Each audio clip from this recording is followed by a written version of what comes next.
Beste mensen, welkom bij wederom een nieuwe show.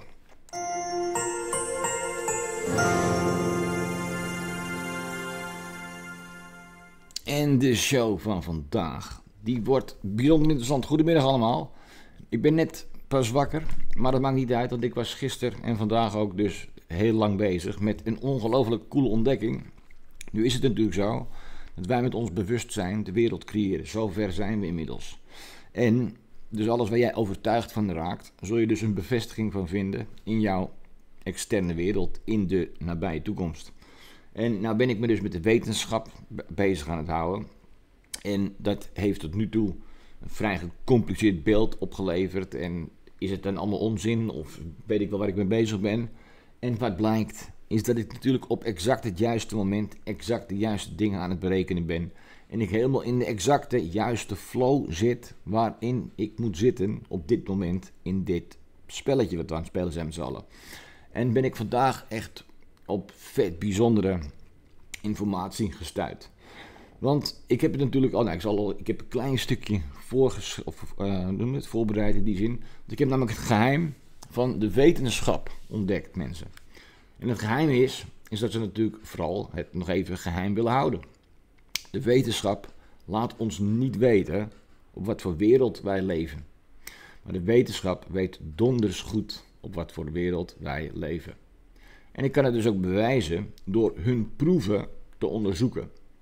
Sterker nog, ik heb dus nu zeg maar mijn definitieve hypothese helemaal rond, omdat zij, de wetenschap, toevallig, heel recent, de ultieme uitleg hebben ontdekt. Althans, de ultieme uitleg voor mij hebben ontdekt.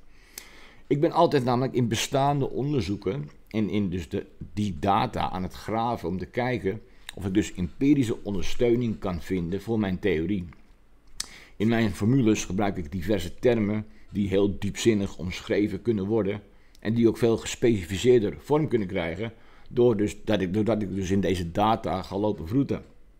Zo was het mij dus al opgevallen dat heel veel van die CERN-onderzoeken in Zwitserland specifiek gaan over situaties waarin zij een soort miniatuur-aarde aan het creëren zijn. Nu heb ik het zelf bijvoorbeeld altijd in mijn theorieën gehad over de zogenaamde monopool. Hoe zit dat nou precies? Wij zijn de monopool, de Noordpool is de monopool, we leven in een monopool. Oftewel, hoe zit het nu precies? Kan ik überhaupt gelijk hebben als een monopool trouwens nog nooit is aangetoond of bewezen is? En is het eigenlijk wel zo dat een monopool nog nooit ontdekt is of gezien is? Daarnaast heb ik het natuurlijk ook de laatste tijd over religieuze dingen zoals Enoch en zo. En over de holle ruimtes waarin we dus zouden verblijven als een soort halfdoden, toch? Waar we zitten te wachten op ons oordeel, zeg maar. En ik heb het altijd over hoe een monopool in een zwart gat is gevallen. En wij als het bewustzijn op de oppervlakte van de waarnemingshorizon leven in een ring van magnetische flux. En dat dit zich trouwens ook allemaal op een minuscule schaal afspeelt. En dat had ik dan eigenlijk allemaal een beetje verzonnen door mijn gedachtenprojecten en dus ondersteund door AI. Nou mensen, moet jij eens even zien wat ik dus nu gisteren in één keer weer tegenkwam in mijn zoektocht naar empirische ondersteuning, mensen. Van 2 weken geleden ongeveer. Deze zogenaamde Alice rings. En hiermee valt alles zeg maar samen op zijn plek. Mythologie en religie komt nu dus in de juiste context te staan voor mij. De duivelse of satanische elite wordt die zelfs mee exposed. De verborgen boodschappen in films en series wordt zelfs duidelijk. In 2023 is er dus een zogenaamde Alice ring waargenomen. Een Alice ring ontstaat wanneer een monopool vervalt. Zelf bestaat een Alice ring, zoals ze hier ontdekt hebben, maar enkele milliseconden op minuscule schaal, zeg maar ook. Maar laten we eens beginnen met de vraag, wat is dus eigenlijk zo'n Alice ring? Een Alice ring is dus een ringvormige vortex die ontstaat doordat een monopool of een magnetische monopool in verval raakt. In een kwantumveld, zoals het heet. Een vortex is een draaikolk of een wervel van vloeistof en gas die een centrum heeft waar de druk het laagst is. Een kwantumveld is een fysisch object dat alle mogelijke toestanden en interacties van kwantumdeeltjes beschrijft. Een Alice ring is vernoemd naar Alice uit Alice in Wonderland, Omdat het namelijk lijkt op een soort portaal naar een andere wereld, waar alles andersom is. Hoe ziet zo'n Alice-ring er eigenlijk uit? Nogmaals, het ziet eruit als een soort donut of als een soort torus. Die bestaat uit twee delen, de binnenste ring en de buitenring. De binnenring is het gebied binnen de vortex waar de magnetische lading omgekeerd wordt. De buitenring is het gebied buiten de vortex waar de magnetische lading normaal blijft. De binnenring en de buitenring zijn verbonden door twee naden die de grenzen van de vortexen aangeven. Hoe werkt zo'n ring? Nou, als er dus een magnetische monopool in het kwantumveld aanwezig is, dan kan deze spontaan vervallen en in twee kleinere monopolen met tegengestelde ladingen. Deze gaan dan vervolgens bewegen in tegengestelde richtingen langs een cirkelvormig pad, waardoor ze dus een soort vortex creëren. De vortex heeft dan dezelfde lading als de oorspronkelijke monopool aan de binnenkant en een tegengestelde lading aan de buitenkant. Als er dan nog een monopool door het centrum van zo'n vortex heen gaat, verandert deze zijn lading in een tegengestelde lading. Ook verandert de lading van de vortex zelf. En dit proces kan herhalen totdat alle monopolen in het kwantumveld zijn omgekeerd of verdwenen.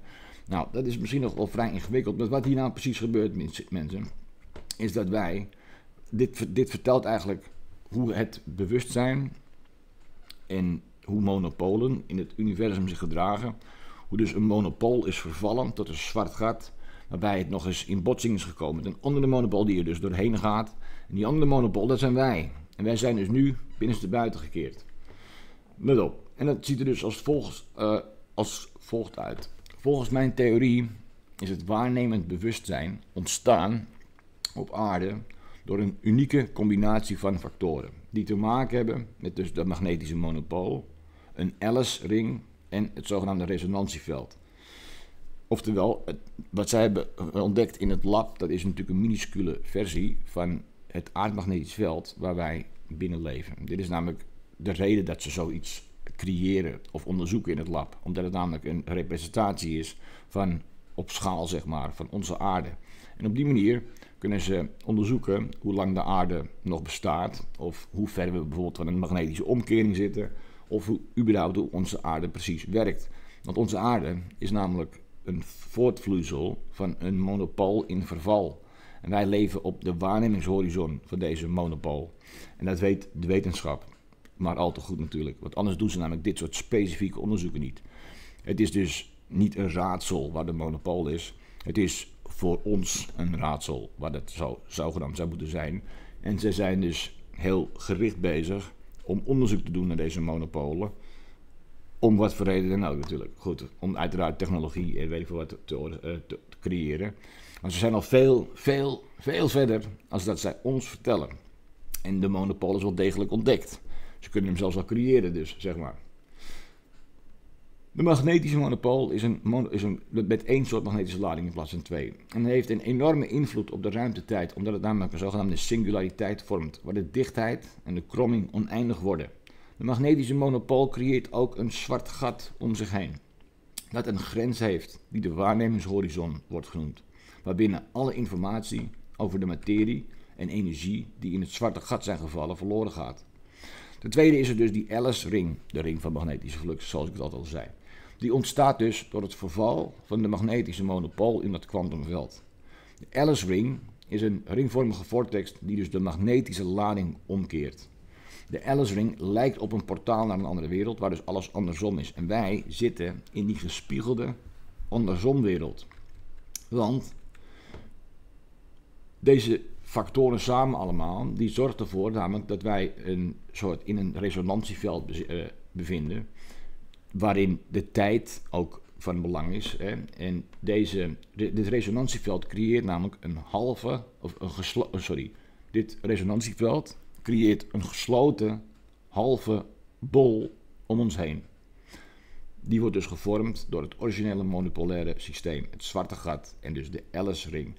Deze halve bol wordt onze hemelkoepel genoemd, waarop we projecties zien van het resonantieveld. En deze drie factoren samen dus nogmaals, dat is dus de Alice-ring, het zwarte gat. Het resonantieveld zorgt ervoor dat wij op aarde een uniek fenomeen ervaren, het waarnemend bewustzijn. Het waarnemend bewustzijn is het vermogen om onszelf in onze omgeving waar te nemen, te begrijpen en te beïnvloeden. Het waarnemend bewustzijn is echter niet gebaseerd op de werkelijkheid, maar op een illusie die wordt gecreëerd door het resonantieveld. Het resonantieveld laat ons zien wat we willen zien, maar niet wat er echt is, mensen. Although Alice's Adventures in Wonderland was published in the 1800s, the story itself is much older. The goddess's descent into the underworld, her trials, and her return is a thread between figures like Persephone, Ishtar, Inanna, and Sophia. For those familiar with Gnosticism, you know the embodiment of wisdom, Sophia, is said to have accidentally created the physical world, but in doing so, she becomes trapped within her own creation, now unable to return to the pleroma, the heavens not bound by matter. It is the same story. We too, like Alice who falls into the rabbit hole, have been trapped in time and space. One could say the price one pays for spirit descending into matter. The fall or descent into Wonderland is the plunge into a game of extreme dualism, the very game we've been playing. In this way, the story of Alice in Wonderland allegorizes the reality of the living souls and gives us the keys to understanding and unlocking ourselves.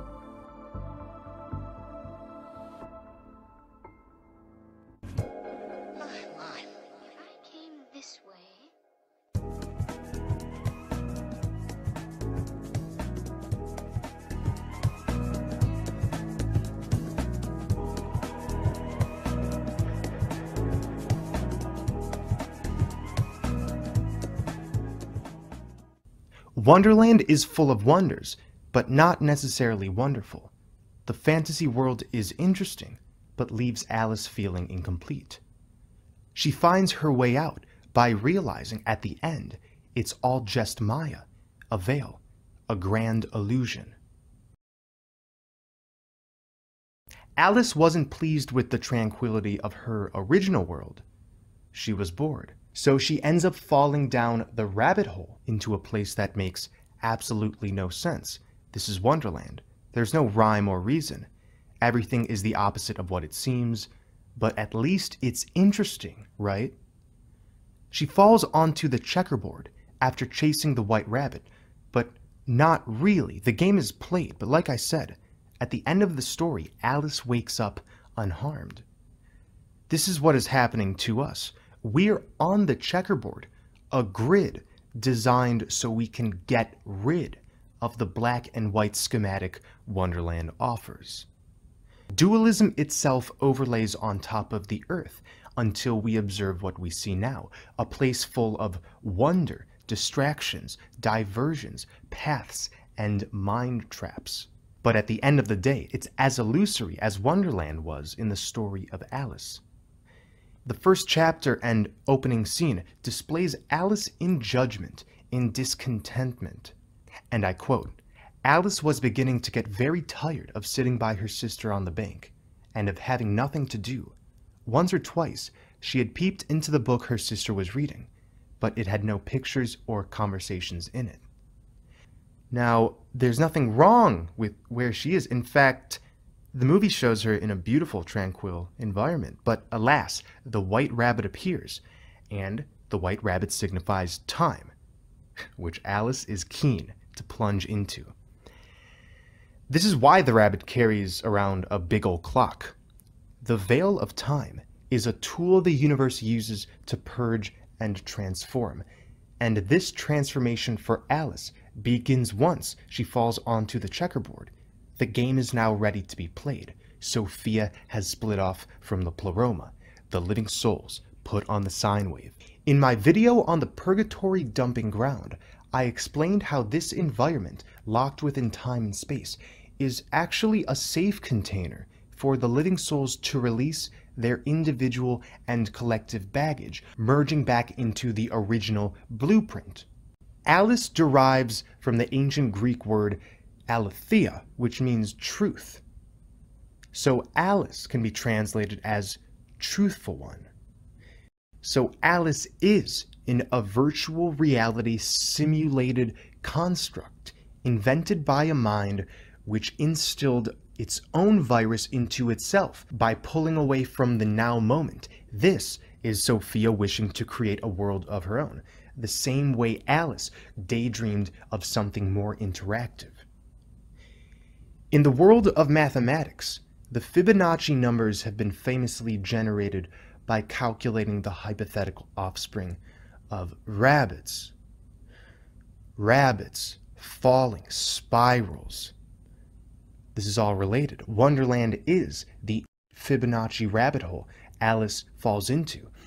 It's representing the fractalization of an infinite consciousness into a finite perception. This is why after falling on the checkerboard, she is shown going through many doorways, falling further into fractalization until the room she reaches is surrounded by cubes on the wall. This is the squaring of the living soul's consciousness, squaring the circle, which can be related to the flower of life and Metatronic entanglement. We have been in the land of the Fibonacci, the fib of no chi. In my short series on the Metatronic overlay, we talk about the toroidal compression field and how heart energy is contained by a false grid system, which we now know to be purgatorial in nature. This heart energy is the aurora borealis. We talked about the living souls, the finite number of players in this matrix, being the dreamers of this third-dimensional existence, exactly like how Alice dictates before entering Wonderland the conditions, but then finds herself entrapped within her own creation, viewing it as separate from herself.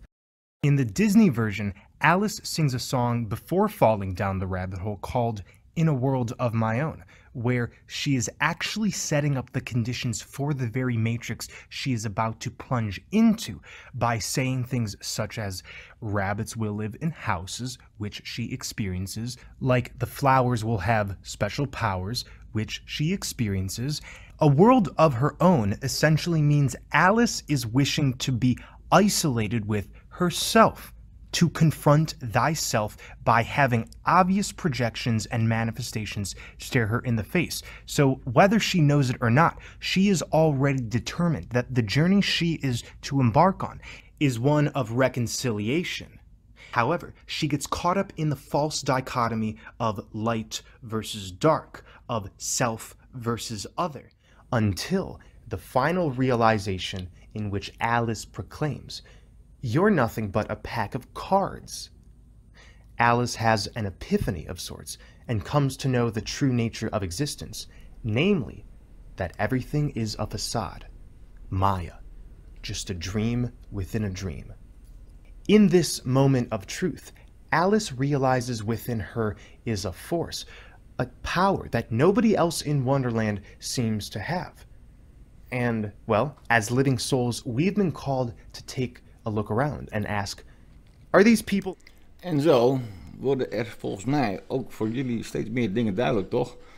Ik zie allemaal puzzelstukjes op elkaar vallen in ieder geval. Zometeen nog een heel interessant stukje over die gozer. Want het is dus een kanaal wat ik dus weer tegenkwam nadat ik dus deze gedachteprojecten of deze conclusies trek. Dan ga ik in een bepaalde context natuurlijk zoeken, Alice in Wonderland, weet ik veel wat. En dan kom ik weer tegen, ook uiteraard weer een Flat Earth kanaal. Ik ben even de naam kwijt, maar de link staat hier onder het filmpje. En wat ik zeg, we gaan zo meteen nog een stukje bekijken ervan, want het is namelijk een vet interessant kijk, ook hoe hij op zaken heeft. En dat is ook eigenlijk waar ik zelf dus ook op uit ben gekomen. Wat is er nu eigenlijk echt, mensen? Wat is de aarde nu precies? Volgens mijn theorie is de aarde geen bolvormige planeet die rond de zon draait, zoals we denken. De aarde is eigenlijk een platte schijf die zich bevindt in een gesloten halve bol. Die wordt gevormd dus door het originele monopolaire systeem, het zwarte gat en dus die Alice-ring. De aarde is dus eigenlijk een tweedimensionale wereld die we als driedimensionaal ervaren door middel van het resonantieveld. Hoe kunnen we dit bewijzen, bijvoorbeeld? Hoe kunnen we mijn theorie testen of bevestigen? Er zijn verschillende manieren om dit te doen.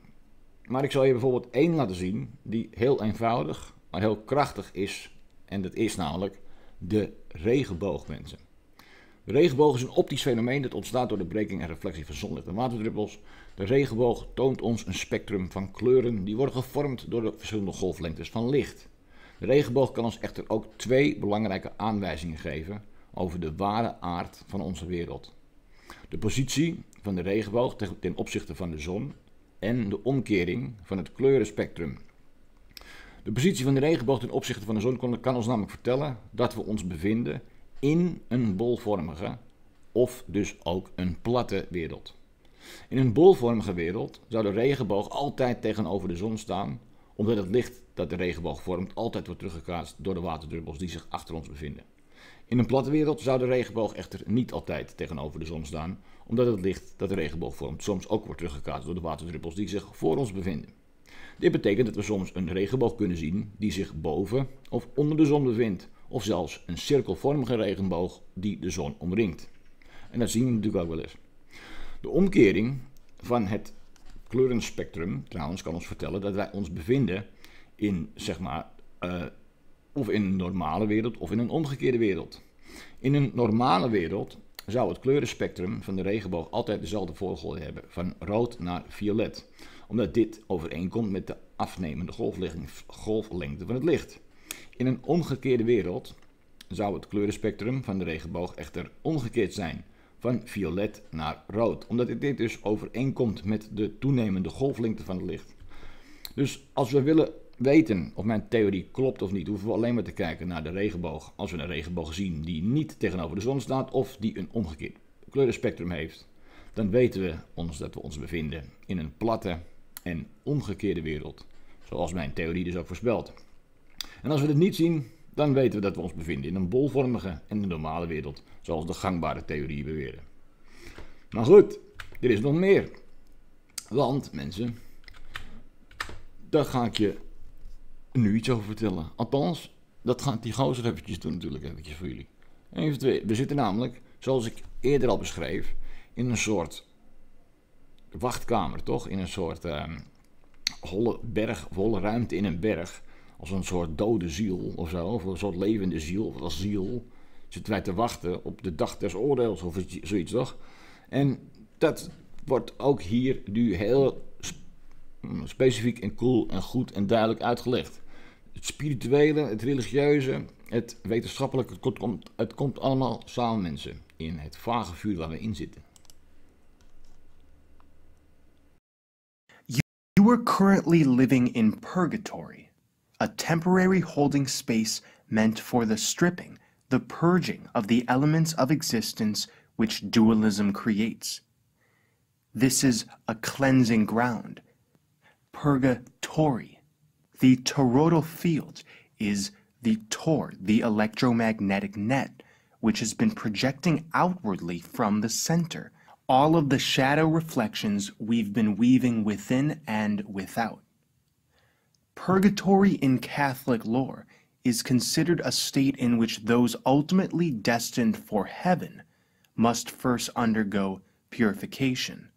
But in a non-specific sense, purgatory means a condition or state of suffering or torment, especially one that is temporary.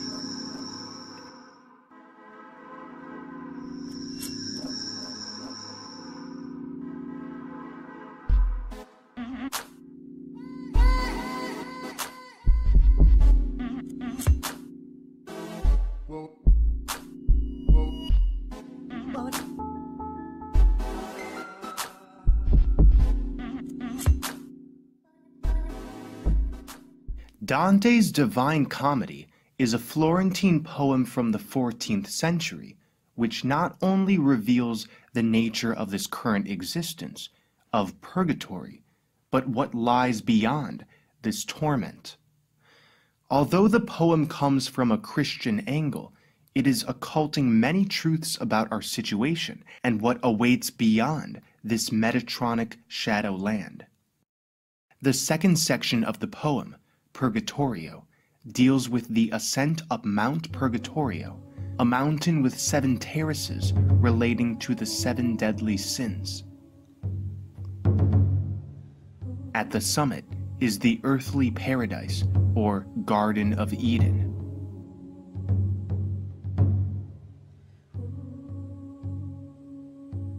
We are in purgatory right now, and the 7 severs us from wholeness in order to experiment with the perils of polarity.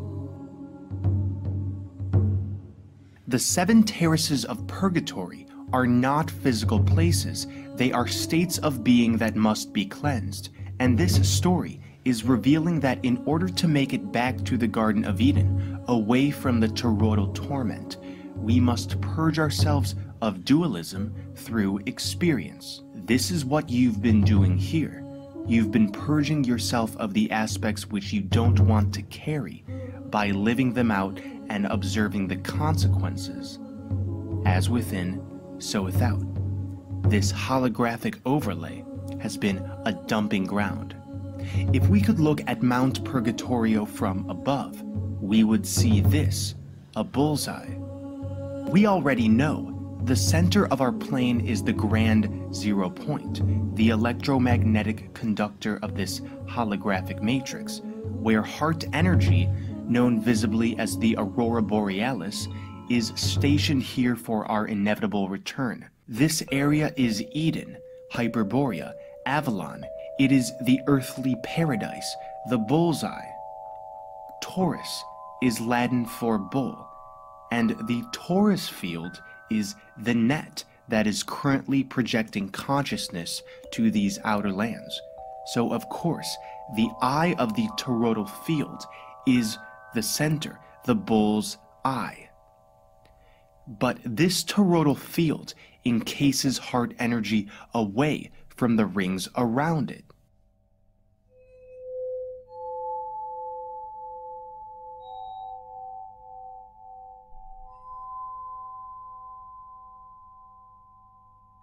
The center has the aurora light captured while it broadcasts the song of limitation. From a bird's eye view, Mount Purgatorio shows the Garden of Eden, the earthly paradise, at the center, placing itself at the magnetic North Pole. Purgatory is a truncated cone with terraces exactly like the Tower of Babel.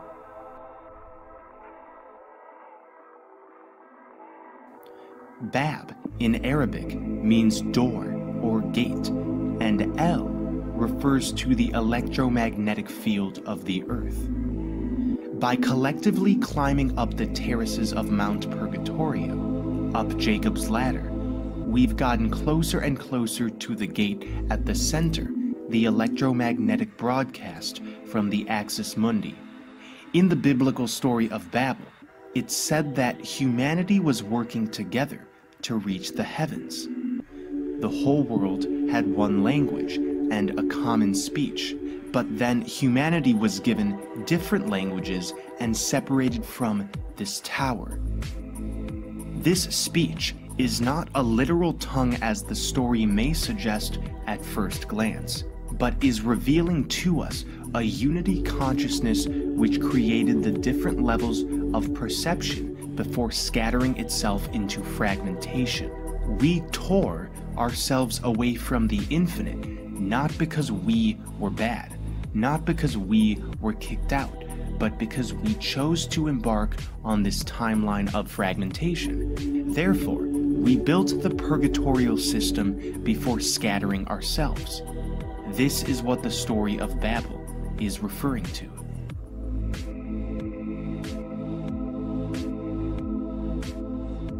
So, we have Mount Purgatorio climbing up and up until we reach the final destination, Eden, the North Pole, the emerald dream of the goddess. At the end of the Lord of the Rings movies, after all of the battles have been fought, we see a gathering of the devoted warriors on top of what looks exactly like Mount Purgatorio.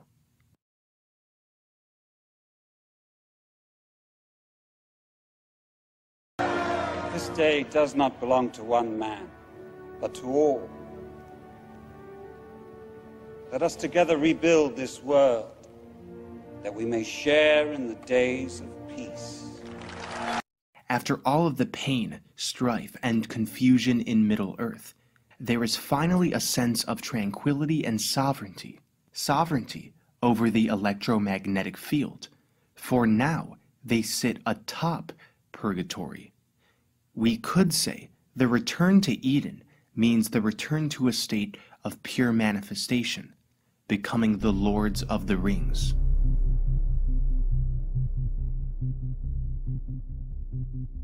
Round and round we've walked in purgatorio, like the hand of a clock in perpetual motion, like the cyclicality of the movement of the stars, the sun, the moon, the seasons, like the samsaric cycle of birth and death. It seems like everything here has been a loop, but it's by funneling ourselves through time, which has allowed for this dualistic stream of consciousness to manifest perfectly as a guiding force of wisdom.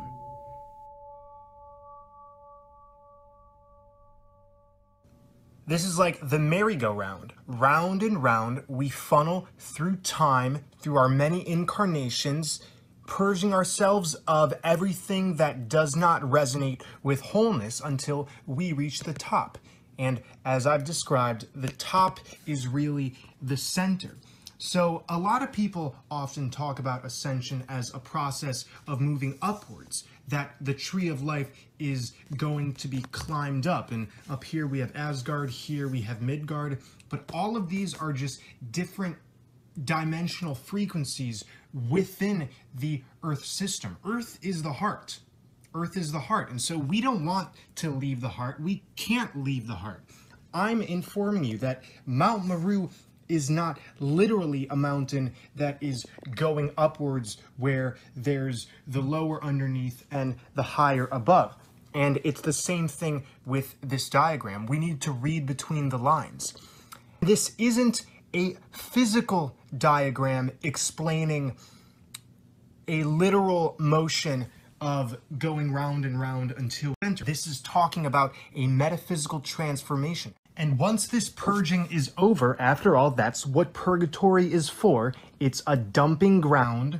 Once this purging is over, we will return back to the center. And these physical 666 carbon suits will return back to their original plasma state. This is an inversion. The inversion is coming, folks. When the great inversion occurs, the spin of the universe will be reversed upon itself.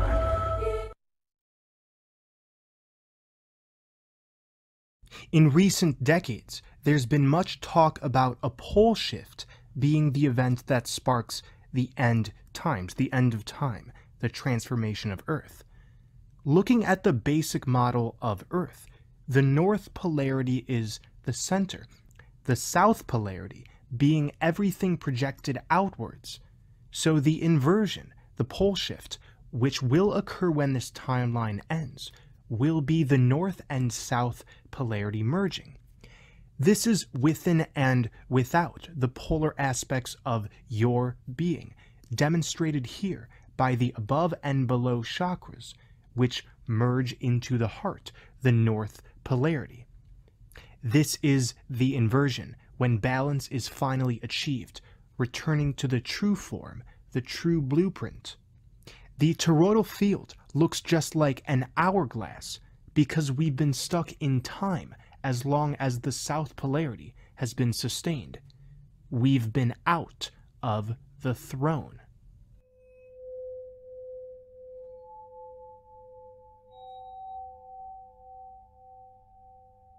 And this is exactly what the age of Aquarius is speaking of. It's the waters from above coming down to merge with the waters from below. And as I've stated many times, the above and below are two manifestations of the same polarity. And so Aquarius coming down is the same thing as coming up. The above and below will be merging, and we will go back to the original blueprint. So everything we see as far as politics and culture and environmental destruction and all of these traumas that are embedded within our psyches, all of these things, as real as they seem, they're all caricatures reflecting back to us what happens when we leave the center.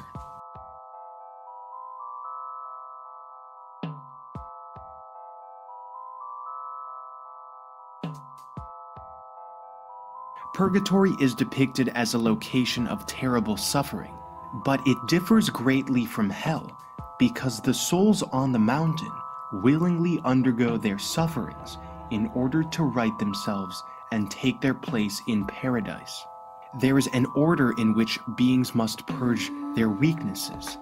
It is arduous and painful work, but is required to return back to the heart space, something which hasn't been lost or defiled, only temporarily put on lockdown, removed from our perception. This is a process in which the living souls return to a condition of first innocence, of existential newness. Ultimately, this place is a divine comedy, because when all is said and done, none of this suffering will linger like a dark cloud over us. It will be nothing but a distant dream. Dit is toch een vette uitleg. Dat is toch ik vind het echt een waanzinnige uitleg dit. En dit is namelijk waar ik zelf op een wetenschappelijke, zeer abstracte, moeilijke, complexe manier dan ook op uitkwam. Hè. Ik kwam ook uit op een berg met een soort wachten op een oordeel, toch? En deze kerel die legt het ook op zijn manier zo perfect uit. Deze video's zijn al van 4 jaar geleden volgens mij of zo. Dus natuurlijk, er is niks nieuws onder de zon. Maar je komt het pas tegen op het moment dat het moment voor jou daar is, dat jij het in de juiste context kan begrijpen of dat je dan tegenkomt. Waanzinnig vind ik hem. Dus nogmaals die link naar die gozer, ik ben even zijn naam kwijt, het is Flat Earth nog wat of zo. Maar het maakt niet uit, het staat hieronder. Ik kan nog meer van hem laten zien, maar dan ga ik mijn hele show vol pompen met die gozer, want ik kan er naar blijven kijken. Wat die dus wat er heel duidelijk naar voren komt, is dat dus ook dat hele spirituele, dat hele religieuze, dat is hier ook allemaal mee verbonden. Het zijn allemaal manieren om de mensheid wakker te maken voor de werkelijke staat waarin hij bekeert, zeg maar, of waarin hij verkeert. En die magnetische omkering, daar ben ik dus zelf ook altijd op een gegeven moment mee bezig. En ik voorspelde dat dus ook in de nabije toekomst op 2025. Een omkering is dus het moment waarop de magnetische monopool in het centrum van ons universum dus volledig vervalt. En daarmee dus ook het bewustzijnsveld en het resonantieveld wordt meegetrokken en alles. De omkering is dus het moment waarin we allemaal door zogenaamde deze Alice-ring heen gaan. En daarmee dus ook onze magnetische lading en polariteit wordt veranderd. De omkering is het moment waarop we allemaal wakker gaan worden in een andere wereld. Waar alles dus andersom is. Maar we leven nu dus al in de andersomwereld, waarin we dus niet meer bewust zijn van onze bewuste creërende kracht. Dus in de omgekeerde wereld in deze wereld zijn we dus gebonden aan alle kanten en hebben we weinig tot geen mentale opties of dergelijke, weet je wel, of toegang tot bepaalde technologieën. In de omgekeerde wereld, waar we dus eigenlijk thuis horen, onze echt bestaan, zijn we onsterfelijk, zijn we magisch, zijn we tovenaars, noem het dan maar op, zijn we goden, halfgoden, het geeft de naam. En nu zijn we dus een binnenste buitenversie van zichzelf, van zo'n. We zijn door dit hele proces, door dat zwarte gat heen gegaan, zijn we nu binnenste buiten gekeerd en zijn we nu het meest minuscule onderdeel geworden van het bewustzijn. En dat is jouw en mijn ego-aspect, wat dus nu een soort van lijden ervaart op deze wereld. En het is inderdaad niet makkelijk, het leven, toch? Ik bedoel, het is een constante struggle inderdaad. En het is vindingrijk zijn. En nou, we kunnen toch echt niet anders stellen dat we 100% gelukkig zijn. Ik in ieder geval niet. Maar goed, dit is dus wat mijn theorie voorspelt voor de nabije toekomst. Wat het betekent voor ons bewustzijn en onze wereld. Die omkering is geen fantasie of speculatie. De omkering is een feit en een voorspelling. En is gebaseerd op wetenschappelijke berekeningen en observaties. En is ook onvermijdelijk en onomkeerbaar. En de omkering zal plaatsvinden binnen 2 jaar volgens mij. Dat ga ik nog helemaal aankleden, onderbouwen en proberen te bewijzen of te proberen te berekenen. Daarnaast ga ik deze Alice-achtige hypothese, die inderdaad dus wel degelijk blijk geeft dat dit nu zo is. Wij weten nu eenmaal als wetenschappers, zeg maar, we weten precies waar we wonen. Althans, wat dit dan precies voor wereld is. Ze proberen het ook op alle manieren te hercreëren in die vele abstracte onderzoekjes van ze. Maar ik heb ben even uit mijn slaap ontwaakt. Ik heb even meegekeken. Ik heb even opgelet. En het is met een en ander opgevallen. Alice, zo heet bijvoorbeeld ook een van die deeltjesversneller heet Alice. Je hebt een telescoop, die heet Alice natuurlijk. En dat is allemaal gerelateerd aan Satan en noem het allemaal maar op. Het is allemaal gerelateerd aan het feit dat hun maar al te goed weten dat wij ons in een zwart gat bevinden. In een omgekeerde wereld. En onder andere de regenboog is dus hiervan het bewijs. En daarmee wil ik deze fascinerende aflevering even lekker laten voor wat het is. En dan wens ik jullie gewoon een heel prettige dag verder, mensen. Om kon kletsen over de haan. Oké, nou dat kan. En de ellende met de haan vooral. Dan sta je uit je nachtdienst, sta je 's morgens hier zo de geluid van de haan op te nemen. Wisten jullie toen dat er in de buurt ergens een haan was? Daar hebben wij last van de haan. Nou, daar zit die haan weer. Je zou er bijna van gaan verhuizen. Ja. Sorry mevrouw, ik was helemaal op de haan gefocust. De haan verzit ons leven. Maatschappelijk als onaanvaardbaar. Elke keer als ik de haan hoor, gaat er zo'n woede door mijn lichaam heen. Gewoon de frustratie dat er ook helemaal niks tegen gedaan wordt. Als de haan van de straat. Ook nog kuikentjes laten zien. Kijk eens, dat is de opvolger van de haan. Het staat buiten kijf dat de haan zoveel geluid voortbrengt.